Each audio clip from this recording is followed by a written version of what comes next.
ఎన్నికల రోజుని వెన్నుపోటు దినం అని ప్రకటించడంలో ఉద్దేశం ఏంటి? ఎన్నికల రోజుని ఎవరికి వెన్నుపోటు పొడిచారు? ప్రజలు వైఎస్ఆర్సీపీకి, జగన్మోహన్ రెడ్డికి వెన్నుపోటు పొడిచారా? ప్రజలు ఇచ్చిన తీర్పుని అపహాస్యం చేస్తున్నారా? మీకు వ్యతిరేకంగా ఓట్లు వేశారని ప్రజలు మీకు వెన్నుపోటు పొడిచారని చెప్తున్నారా? వెన్నుపోటు దినం ఏంటి? తెనాలిలో పోలీస్ కేసులు ఎదుర్కొంటున్నటువంటి నిందితులు ఎవరైతే ఉన్నారో, చాలా కేసులు ఉన్నాయి వాళ్ళ మీద. గంజాయి కేసులు ఉన్నాయి, రౌడీ షీట్లు ఉన్నాయి, తర్వాత చాలా చీటింగ్లు ఉన్నాయి, ఇంకేవో సెక్షన్లు చాలా కేసులు ఉన్నాయి. ఇప్పుడు కాదు, 10 ఏళ్ల నుంచి వాళ్ళ మీద ఏవేవో కేసులు ఉన్నాయి.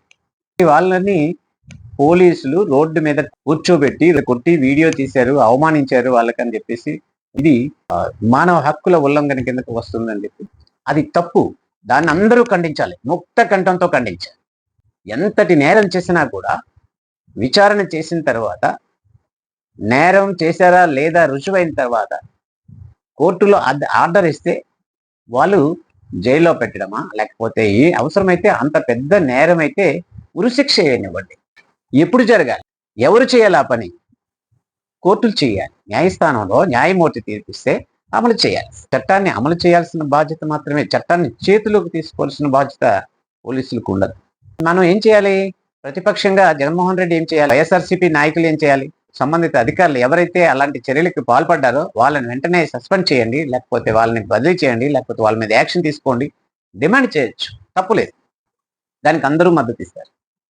కానీ తప్పు చేసిన వాళ్ళని సమర్థించడం ఏంటి? వాళ్ళ ఇంటికి పరామర్శించడానికి వెళ్ళడం ఏంటి? అసలు ఏంటి? ఎటుపోతున్నాం? అమాయకులు ఎంతో మంది ప్రాణాలు కోల్పోతున్నారు.